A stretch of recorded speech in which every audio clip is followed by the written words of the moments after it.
A Bíblia nos conta que toda a criação é um presente do Pai eterno para o Filho eterno. Paulo mais de uma vez cita essas coisas. Toda a incrível beleza estética da criação, toda a sua forma belíssima, diz a Bíblia, foi dada como presente do Pai para o Filho. O mundo é belo, belíssimo, belo na visão de Cristo e belo para Jesus Cristo.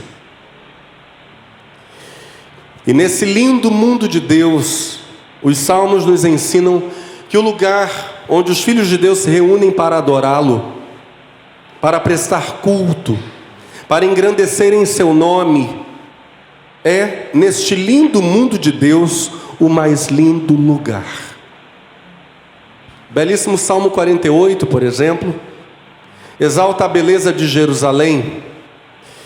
E nós sabemos, quem já está na caminhada com Cristo há algum tempo, bem sabe isto, era em Jerusalém que se centralizava, nesse momento da história, a vida política, bem como a vida religiosa de Israel. A cidade santa para os judeus era o que eles poderiam chamar de a própria pérola do mundo. Era aquela coisa preciosa, Jerusalém. A Bíblia nos conta que quando Senaqueribe, rei da Assíria, ameaçou invadir Jerusalém com seu enorme exército, o anjo do Senhor lutou por Israel. Na verdade, Senaqueribe chegou a sitiar Jerusalém, mas o anjo do Senhor em uma noite feriu, diz a Escritura, 185 mil, soldados de Senaqueribe. Essas coisas estão descritas no segundo livro dos Reis, capítulos 18 a 20. E parece ter sido após esse grande livramento, quando Deus fere o exército da Assíria, que era, tecnicamente falando, um exército invencível. Israel não teria poder bélico para fazer frente àquele exército. Depois dessa grande vitória, desse grande livramento, cresce que os salmos 46, 47 e 48 foram compostos por membros da família dos coraitas, uma ala dentro do sacerdócio levítico. O belíssimo Salmo 48 declara: grande é o Senhor, Ele é digno do nosso louvor. Deus está na sua cidade, no seu santo monte. É um lugar muito belo. Diga comigo, é um lugar muito belo. E o salmista prossegue, ou os salmistas prosseguem dizendo: vejam o monte Sião erguendo-se a norte da cidade. É a alegria de toda a terra, é a morada do grande rei. Há um cântico do pastor Ademar de Campos, muito famoso no Brasil e no mundo: grande é o Senhor e muito digno de louvor, na cidade do nosso Deus, seu santo monte, alegria de toda a terra. Salmo 48, versos 1 e 2. O lugar onde Deus se reúne com seu povo, diz a Bíblia, é o mais lindo lugar no belo mundo de Deus. É o lugar em que Deus se revela de modo especial. Sendo Jesus a revelação suprema de Deus ao mundo, a máxima revelação de Deus, maior que os profetas, maior que toda a poesia do Antigo Testamento, maior que a lei entregue a Moisés, sendo Jesus a revelação suprema de Deus ao mundo, nós precisamos nos lembrar do que o próprio Cristo diz que acontece quando a igreja se reúne. É Jesus quem diz estas coisas em Mateus capítulo 18, a partir do verso 15. Ora, se teu irmão pecar contra ti, vai e repreende-o entre ti e ele só. Se te ouvir, ganhaste a teu irmão. Mas se não te ouvir, leva ainda contigo um ou dois, para que pela boca de 2 ou 3 testemunhas toda a palavra seja confirmada. E se não as escutar, ou seja, se não ouvir você mais as 2 testemunhas, 2 ou 3, dize-o à igreja, e aqui a referência indireta é a liderança. E se também não escutar a igreja, considera-o como um gentio e publicano, ou seja, alguém que ainda precisa de conversão, de salvação. Em verdade vos digo que tudo que ligardes na terra, e aqui é a igreja ligar, lembrando do verso anterior, Em verdade vos digo que tudo que ligardes na terra, tudo que a igreja ligar, será ligado no céu.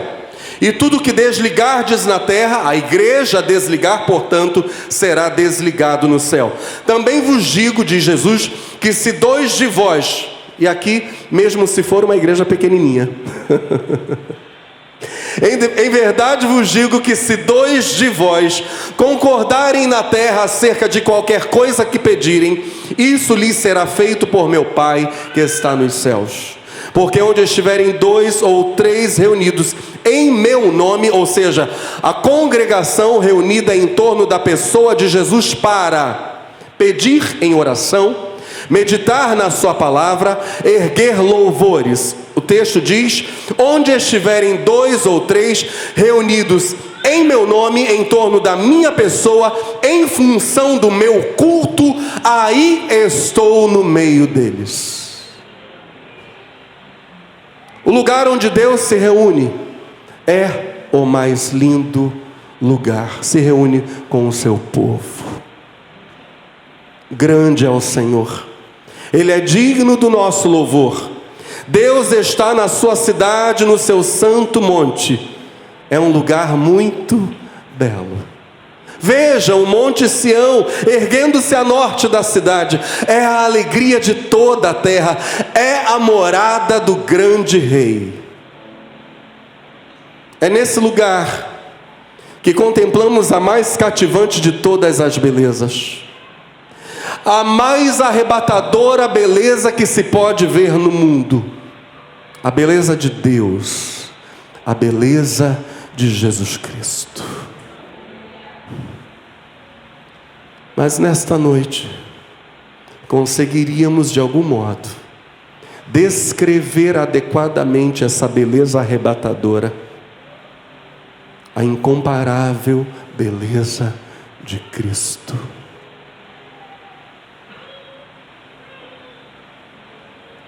Quando em finais de maio de 1996, eu vim por primeira vez à cidade de Aquidauana, conheci a jovem Aline Ligiane, uma guria de 15 anos de idade, a mais linda de todas as gurias, de todas as donzelas, por quem me apaixonei imediatamente. Vi e gamei. Se alguém me falasse sobre ela, eu jamais poderia sentir, apenas com palavras, o impacto de conhecê-la pessoalmente. Eu tentarei contar a vocês sobre a beleza de Cristo.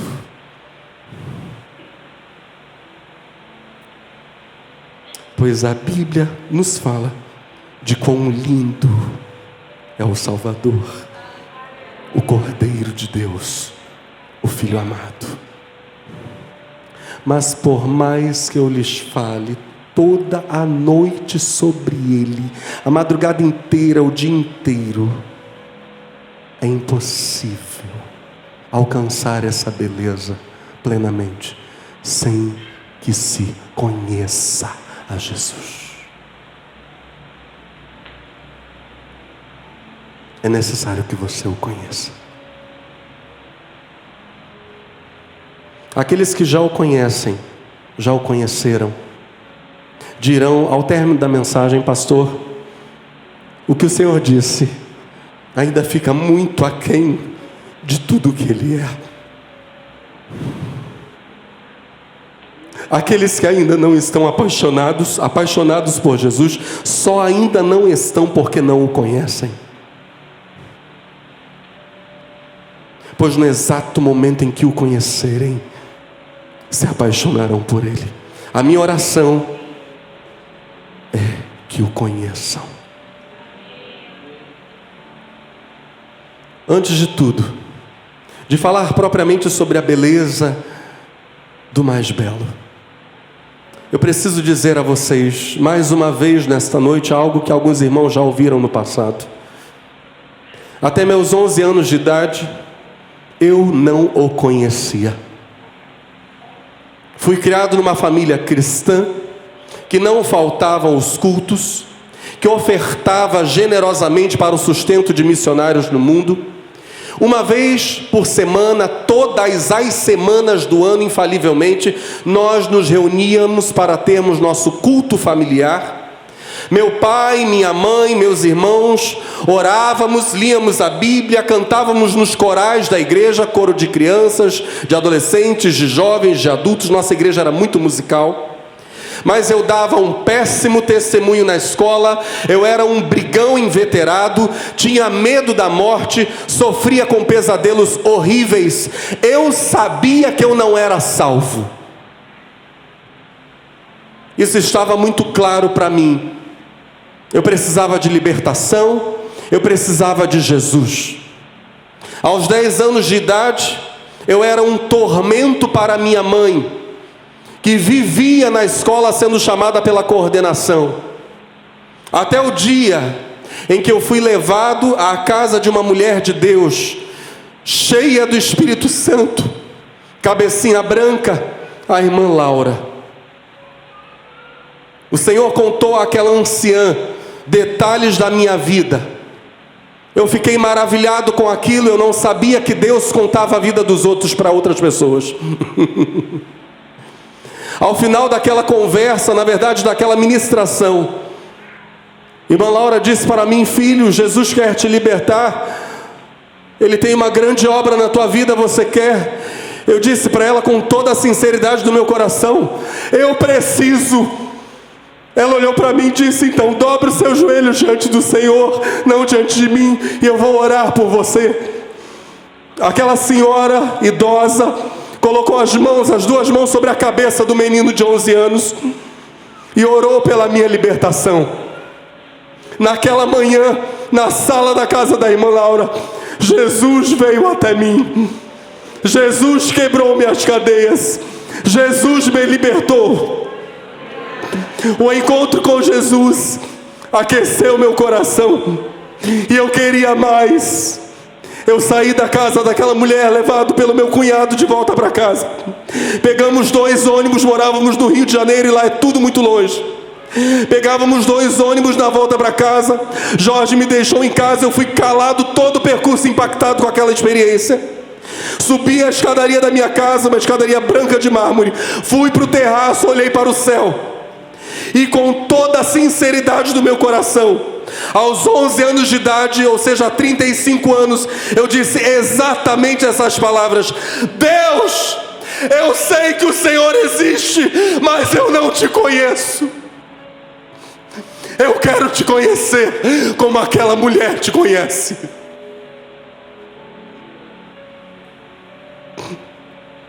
Desde então minha vida nunca mais foi a mesma. É justamente por isso que eu preciso contar a você os motivos pelos quais, se você conhecer a Jesus, irá amá-lo com todo o seu coração. Eu sei de onde Jesus me tirou. Eu sei do vazio, dos demônios que Ele me libertou, da opressão que havia na minha vida. Jesus me resgatou. Em primeiro lugar, a Bíblia diz que Jesus é o sustentador da vida. Comecemos por aí. Em Hebreus capítulo 1, verso 3, a Bíblia nos diz que Deus Filho, Jesus Cristo, brilha com o brilho da glória de Deus e é a perfeita semelhança do próprio Deus. Olha o que diz o verso: Ele, Jesus, sustenta o universo com a sua palavra poderosa. Diga comigo: Jesus Cristo sustenta o universo com a sua palavra poderosa. Jesus mantém todas as coisas existindo. É Ele quem nos mantém vivos. É Ele quem mantém os astros em suas órbitas, quem mantém a terra em seu eixo. É Jesus quem manda as chuvas, e é Ele quem faz a terra produzir o alimento. Todos os seres humanos, todos os animais e plantas são mantidos em última análise por Jesus. Isso nos faz lembrar da libertação de Israel do Egito. Deus aparece a Moisés no deserto de Midian e o levanta como grande líder e libertador. O Deus que sustenta a vida se revela no deserto, diz a Bíblia, de maneira inusitada. O Deus que viria como homem, o Cristo que se encarnaria para morrer na cruz do Calvário pelos nossos pecados, já andou por aqui. Êxodo capítulo 3, versos 1 a 6. Certo dia Moisés estava cuidando do rebanho de seu sogro, Jetro, sacerdote de Midian. Ele levou o rebanho para o deserto e chegou ao Sinai, o monte de Deus. Ali, o anjo do Senhor lhe apareceu no fogo que ardia no meio de um arbusto, em algumas versões, no meio de uma sarça. Moisés olhou admirado, pois embora o arbusto estivesse envolto em chamas, o fogo não o consumia. Que coisa espantosa! Em outras versões, que impressionante, isso é extraordinário. Que coisa espantosa, pensou ele. Por que o fogo não consome o arbusto? Preciso ver isso de perto. Quando o Senhor viu Moisés se aproximar para observar melhor, Deus o chamou do meio do arbusto.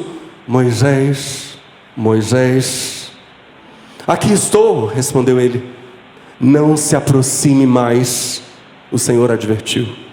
Tire as sandálias, pois você está pisando em terra santa. Eu sou o Deus de seu pai, o Deus de Abraão, o Deus de Isaque, o Deus de Jacó. Quando Moisés ouviu isso, cobriu o rosto, porque teve medo de olhar para Deus. A missão de Moisés começa com algo lindo, começa com beleza. É um verdadeiro milagre estético. Um arbusto em chamas sem se consumir. Lindo.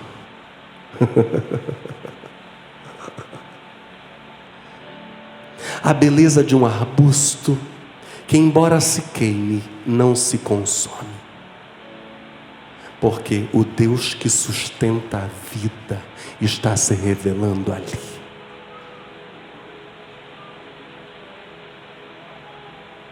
Essa é uma beleza que marca todas as ações de Jesus, todas. O Cristo que se revela a Moisés lhe apresenta a beleza das coisas feitas por Deus, indestrutíveis. Deus é o Deus das coisas indestrutíveis. A obra de Deus não se corrompe e não passará jamais. A obra de Deus é obra eterna. Como aquele arbusto que, embora envolto em chamas, não se consumia, assim seria a história do próprio Moisés e de todos aqueles que seguissem seu exemplo. Grandes desafios, escravidão no Egito, opressão de Faraó e oposição, nada jamais conseguiria destruir aqueles que experimentassem a glória, o esplendor de outro fogo, o fogo de Deus, o fogo da presença de Jesus. Não há fogo que destrua quem está envolto no fogo de Deus. Cristo é o sustentador. E mais, nesse mesmo texto, Jesus que sustenta é o mesmo que liberta. É o Cristo libertador. A continuação do texto, verso 7 de Êxodo 3, diz: Então o Senhor lhe disse: Por certo, tenho visto a opressão do meu povo no Egito. Tenho ouvido o seu clamor por causa de seus capatazes. Sei bem quanto eles têm sofrido. Por isso, desci para libertá-los do poder dos egípcios e levá-los do Egito a uma terra fértil e espaçosa. É uma terra que produz leite e mel com fartura, onde hoje habitam os cananeus, os hititas, os amorreus, os ferezeus, os heveus e os jebuseus. Diga comigo: desci para libertá-los. Jesus quebra os grilhões do opressor. Jesus tira o miserável da miséria e lhe dá fartura. Jesus perdoa os pecados e liberta a alma do domínio do pecado e dos vícios. Jesus garante vida eterna no paraíso, restaura o abatido e renova a alegria de viver. Jesus nos leva a novos hábitos que enchem nosso coração de alegria e de paz. Jesus nos dá uma família espiritual, em meio à qual Ele mesmo se revela de modo especial, como está acontecendo precisamente agora. Há uma linda canção, que é mesmo do pastor Paulo César Brito. O instrumento pode parar, filho? Dá só o acorde de Dó maior para mim, por favor. Senhor, vem ficar comigo.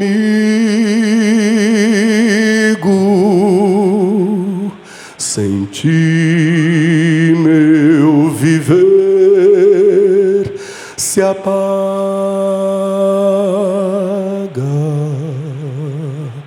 mas quando tu vens, és vida. Senhor, tu és em mim a própria vida. Se um dia me faltarem os amigos, se um dia em trevas transformar-se a luz, então eu saberei que estás comigo, Jesus, Jesus, Jesus. Senhor, vem ficar comigo. Pra onde eu irei sem ti? Só tu tens a vida eterna. Só tu, Senhor Jesus, faz-me imortal. Se vens, o nada em tudo se transforma. Se vens, Senhor, se vens, não há mais dor. Se vens, um paraíso em mim se forma. Jesus, Jesus, Jesus. Senhor, vem ficar comigo, atende ao anseio meu, Jesus, um só olhar teu já me salva.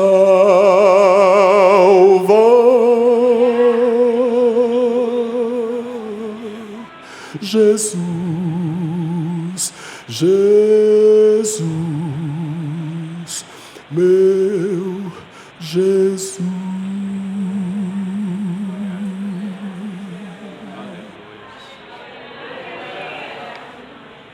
A canção diz: se vens, o nada em tudo se transforma.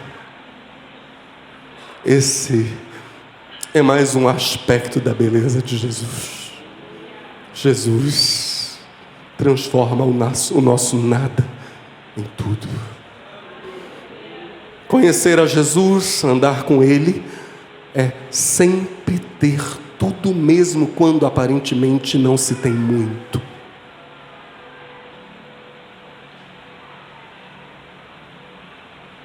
Não conhecer a Jesus é não ter nada, mesmo sendo a pessoa mais rica do mundo. Em Lucas 15, nós nos deparamos com a conhecida história do filho gastador, filho pródigo, esse é o sentido da palavra gastador, que desperdiçou sua herança. O verso 11 diz: certo homem tinha 2 filhos. O mais novo disse ao pai: pai, quero a minha parte da herança agora. O pai então dividiu os seus bens entre os 2 filhos. Poucos dias mais tarde, o filho mais novo juntou tudo o que tinha e partiu para um país distante. Ali, desperdiçou toda a herança que tinha recebido, vivendo uma vida libertina. Essa história desse menino, graças a Deus, no final ele volta para o pai. Mas essa história do menino que sai de casa é a história de todo ser humano até que se apaixone por Jesus. A vida que Deus nos dá só será bem usada se aprendermos com Deus Filho Jesus Cristo a sermos na prática filhos de Deus. O filho gastador usa os bens do pai de maneira errada, humanista, independente, como diz o texto nesta versão, libertina. Pega o que pertence ao pai e desperdiça. Jesus é exatamente o contrário. Preste atenção. Jesus é o Filho perfeito que entrega a própria vida para que outros conheçam o Pai. Em certo sentido, Jesus é o Filho que enriquece o Pai, que traz de volta para o Pai os bens que haviam sido perdidos. Ao ser enviado pelo Pai, Jesus revela Deus aos homens e os enriquece, traz os homens para Deus e enriquece seu Pai. Nós por nós mesmos somos filhos da pobreza. Jesus é o filho da riqueza e o enriquecedor. Segundo aos Coríntios capítulo 8, verso 9, é uma fala do apóstolo Paulo em que ele diz exatamente isto. Vocês conhecem a graça que o nosso Senhor Jesus Cristo mostrou. Ele era rico. Diga comigo, era. Ele era rico, mas por causa de vocês se tornou pobre, para que pela pobreza dele vocês se tornassem ricos. Pastor Feliciano Amaral foi o primeiro cantor batista, pastor mesmo, inclusive pastoreou a Igreja Batista da Pavuna e outras igrejas. Foi o primeiro pastor batista a gravar um disco há muitos anos. Ele faleceu recentemente, em 2018, com 97 aninhos. Gravou a belíssima canção, aliás, gravou belíssimas canções, várias canções. Rosto de Cristo é uma delas, um clássico de Feliciano Amaral. Ele gravou a belíssima canção intitulada Na Cruz Morri por Ti. Eu não irei cantar essa canção, apenas quero destacar alguns trechos dela. A canção diz: na cruz morri por ti, ó pecador. Meu sangue ali verti, provando amarga dor. Na cruz a minha vida pus, do céu por isso vim, das trevas te chamei à luz. Em vão eu não deixei o trono lá na luz, em vão não permutei a glória pela cruz. Por ti deixei no céu meu lar, fui peregrino aqui. Imensa foi a dor que suportei por ti, não pode haver maior. A ela sucumbi, mas mesmo a morte desprezei para te salvar, assim da punição da eterna lei. A beleza de Cristo está justamente em que o Rei eterno deixou o seu trono de glória. O Filho de Deus deixou a casa de seu Pai e veio ao mundo. Mas eu quero destacar algo.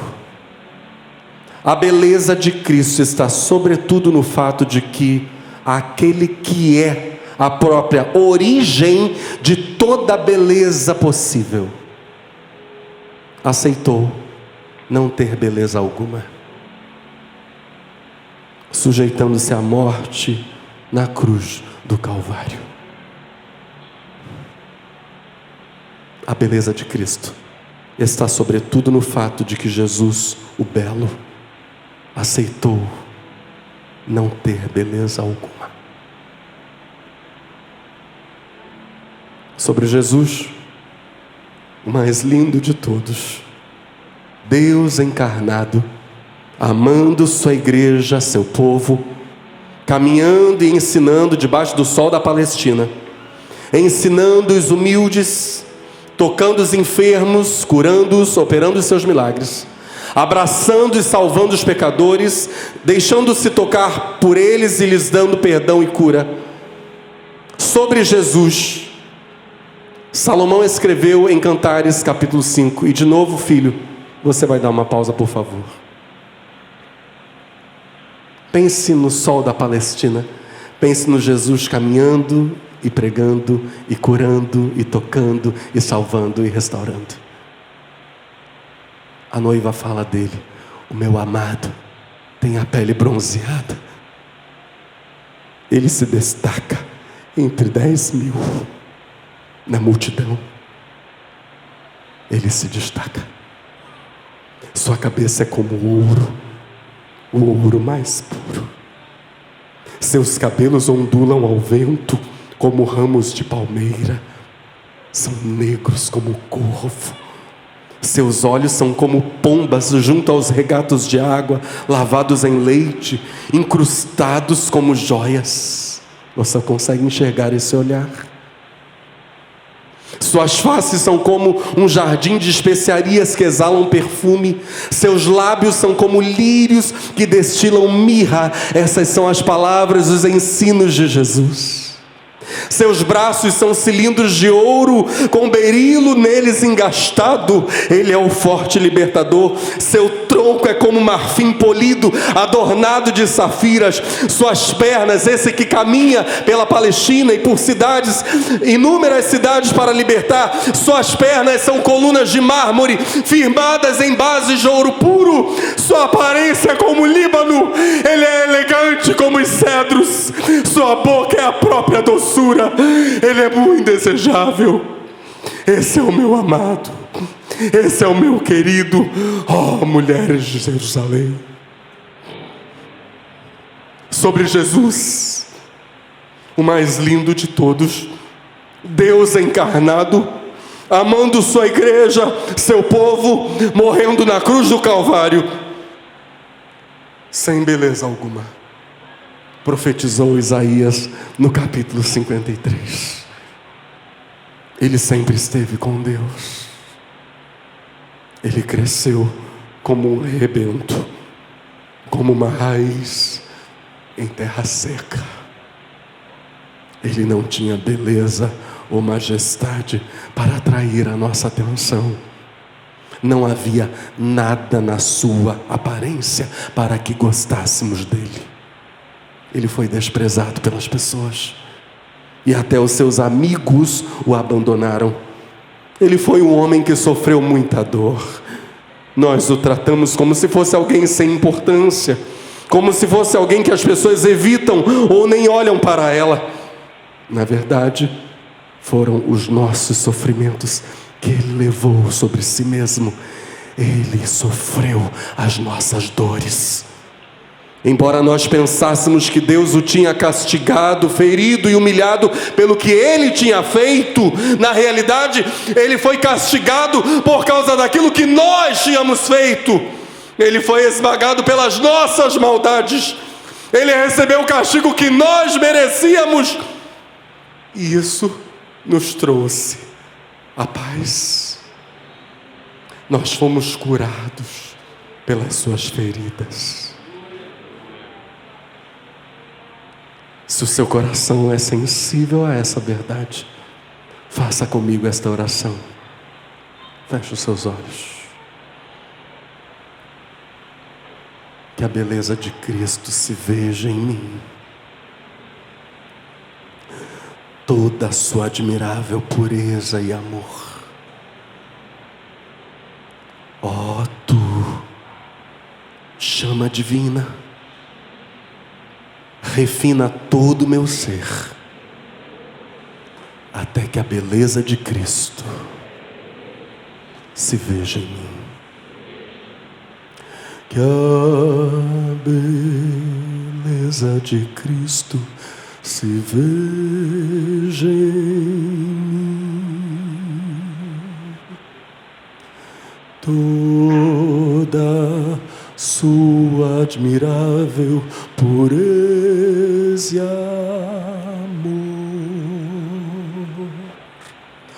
Oh, tu chama divina, todo meu ser refina até que a beleza de Cristo se veja em mim.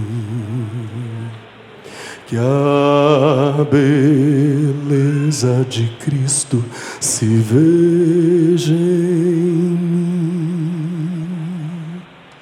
Toda sua admirável pureza e amor. Oh, tu chama divina, todo meu ser refina até que a beleza de Cristo se veja em mim. Por favor, fique de pé no seu lugar.